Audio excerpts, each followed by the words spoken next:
আসসালামু আলাইকুম, কেমন আছেন সবাই?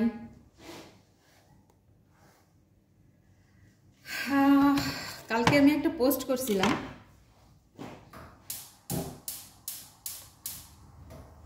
সরি, এক মিনিট।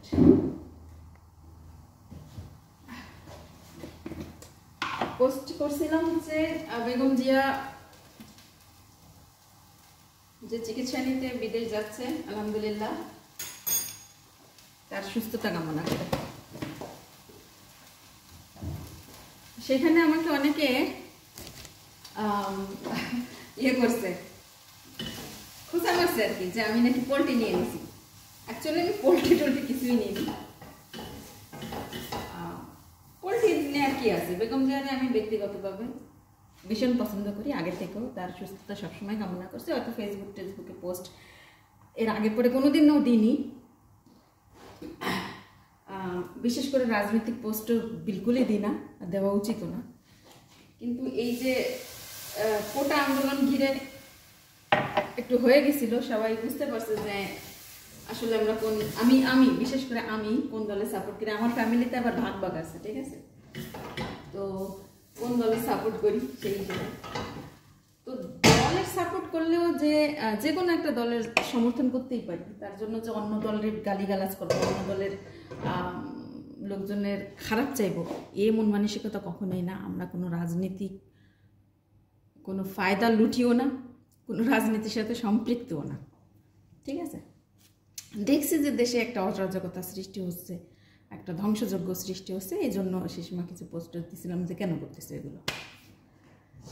আর আওয়ামী লীগ শেখ হাসিনার জন্য না, আওয়ামী লীগ সমর্থন করছি শেখ মুজিবুর রহমানের জন্য। ছোটোবেলা থেকে বই পুস্তকে পড়ে আসছি, টিভিতে সিনেমা দেখছি, তাই না? টিভিতে কত যুদ্ধের সিনেমা দেখছি ওই টাইমের। তো এইগুলো দেখে পড়ে শেখ মুজিবুর রহমান, জিয়াউর রহমান, যারা দেশের জন্য আত্মত্যাগ করছে, আরও অন্যান্য বীর শ্রেষ্ঠ বীর বিক্রম যারা আছে, তাদের আত্মত্যাগের, তাদের কষ্টের, তাদের করুণ কাহিনী শুনে মনের মধ্যে একটা সফট কর্নার হয়েছে, মনের মধ্যে তাদের প্রতি মায়া মোহাম্মদ ভালোবাসা হয়েছে। তো আওয়ামী লীগ সমর্থন শেখ হাসিনার জন্য না, শেখ মুজিবের জন্য। এখন আবার নতুন নতুন লোকজন আসতেছে, যেখানে বিএনপির মুখ থেকেও আমরা কোনোদিন, বিএনপি যারা সাপোর্ট করে এখনও পর্যন্ত টকশোতে যাও তো কথাবার্তা শুনি, অনেকেই শেখ মুজিবুর রহমানকে অনেক ভালোবাসে, পছন্দ করে। তো সেই হিসাবে আওয়ামী লীগ শেখ মুজিবুরের সংগঠন, সেই হিসাবে। এখন আবার নতুন নতুন চান্দুরা এসে আবার উল্টাপাল্টায় দিচ্ছে, যেগুলো জামাতপন্থী। যাই হোক, তো জিয়াউর রহমান, বেগম জিয়া, এদের জন্য আলাদা একটা স্পেস আছে, ঠিক আছে? যারা আওয়ামী লীগ করে ফায়দা না নিচ্ছে, যারা সাধারণ আওয়ামী লীগ আমার মতো, অবশ্যই তাদের মনের মধ্যে এনাদের জন্য আলাদা স্পেস আছে।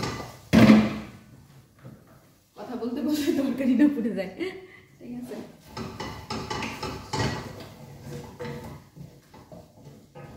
তো একটা রাজনৈতিক দল সমর্থন করছি, তার জন্য তার খারাপ দিকগুলো যে সমালোচনা করতে পারবো না তা না। আমি এর আগে পরেও আমার ভিডিওতে আমি সমালোচনা করছি এই শেখ হাসিনার ব্যাপারে। তো এর থেকে একটা জিনিস প্রমাণিত হলো যে ক্ষমতা হাতে পেয়ে যা কিছু তাই করা যাবে না। ক্ষমতা হাতে পাইলে বিরোধী দলের যারা আছে তাদেরকে যে একদম দাবায় রাখতে হবে, সেটাও করা যাবে না, তাই না? শেখ হাসিনার অনেকগুলো ভুলের কারণে আজকে তারা এই পরিণত হয়েছে। বোমাটা তো আর একদিনে ফাটেনি, অনেক কিছু, অনেক দিন যাবত বোমাটা তৈরি হচ্ছে, আস্তে আস্তে আস্তে আস্তে তারপরে ফাটছে। তার একটা অমানবিক দিক ছিল, তখন তো সরকার থাকাকালীন তো সমালোচনা তো কারো কেউ করতে পারেনি। এই জিনিসগুলো আমরা নিজেরাই নিজেদের মধ্যে আলোচনা করছি যে এগুলো আসলে অমানবিক। যে একটা মানুষ অসুস্থ, তারে দিনের পর দিন দেশে চিকিৎসা করে, দেশের ডাক্তাররা কেমন তা তো বোঝাই যায়। সুস্থ মানুষটাকে ডে বাই ডে সে মানে বিছনা ধরাইতো, সে তো নিজের কোনো কাজ করতে পারে না, নিজের কাজ করতে পারে না, তার সহযোগিতা দরকার হয়। তো তাকে চিকিৎসার জন্য বাইরে যেতে দেওয়া উচিত ছিল মানবিক দিক থেকে, তাই না?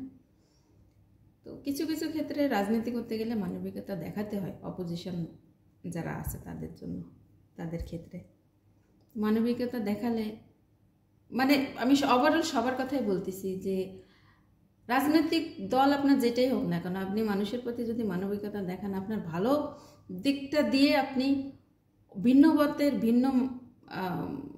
ভিন্ন ধরনের মানুষের মনও জয় করা যায়।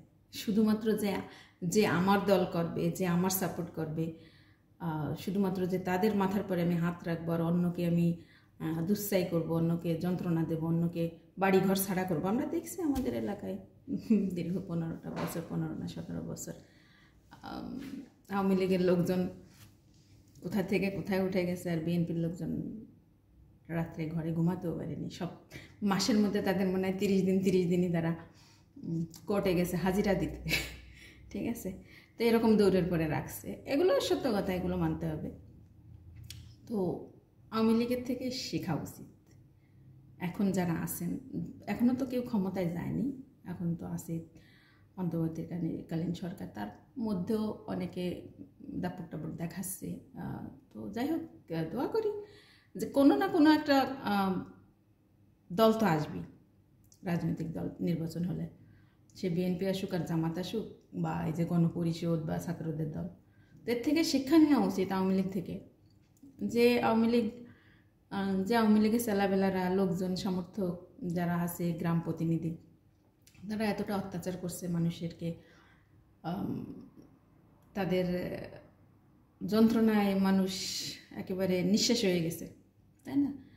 তো সেই পরিস্থিতি যেন আবার যারা ক্ষমতায় আসবে তারা যেন না করে। তাহলে তো আওয়ামী লীগের সাথে আপনাদের পার্থক্য কী রইল? আর কথা হচ্ছে, এরকম করলে আওয়ামী লীগের জন্য তো 15-17 বছর লাগছে, হয়তো বা যারা নতুন আসবেন তাদের জন্য এত বছরও লাগবে না যদি এরকম করেন। তাই বলি, কেউ কারোর পরে অত্যাচার করেন না। হ্যাঁ, নিজের দিকটা মানে সজাগ থাকেন, যেটাকে বলে হুঁশিয়ার থাকেন, যে নিজেরও যেন ক্ষতি না করতে পারে। প্রতিহিংসা পরায়ণ না হয়ে মানবিক হন। শেখ হাসিনা যদি ছোট ছোট কিছু ব্যাপারে মানবিক হতে, হ্যাঁ দেশের জন্য দেখছি উন্নয়ন করছে, যেটা জানি না কেউ হয়তো বা করতে পারতো কোনো সরকার আসলে। আমি বলবো না যে শেখ হাসিনা ছাড়া কেউ কিছু করতে পারেনি, হয়তো বা পারতো। তো যেগুলো উন্নয়ন করছে না কেন, তার তো সবই মাটিতে চলে গেছে। আপনি যত যাই করেন না কেন, যদি আপনার ব্যবহার ভালো না হয়, আপনার মধ্যে মনুষ্যত্ব না থাকে, অন্যের জন্য যদি দরদ না থাকে, দরদ আমি দেখছি অন্যান্য জায়গায় দেখছি, কিন্তু যে ক্ষেত্রে দরদ দেখানোর দরকার সেক্ষেত্রে দরদ দেখায়নি, ঠিক আছে। এখানে একটা আর একটু দাম্ভিকতার সাথে কথাবার্তা না বললেই হয়। ফেসবুকে অনেকে এসে অনেক দাম্ভিকতার সাথে কথা বলতেছে, তো এগুলো ঠিক না। ক্ষমতা আল্লাহ তাআলা দেয়, আবার সিনায়ও নেয়, মান সম্মানও দেয়, সিনায়ও নেয়, তবে সেটা যার যার কর্মের উপর ভিত্তি করে। ভালো থাকবেন, সুস্থ থাকবেন, আমার জন্য দোয়া করবেন, আমার নতুন জীবনের জন্য দোয়া করবেন। আল্লাহ হাফেজ। আমি সাধারণ জনগণ, আমি কোনো আওয়ামী লীগ না, বিএনপিও না, জামাতও না, কিছু না। যে সরকার যখন ক্ষমতায় আসবে, যদি জনগণের জন্য ভালো করে, সেটা আমার জন্য ভালো। That's it. আল্লাহ হাফেজ।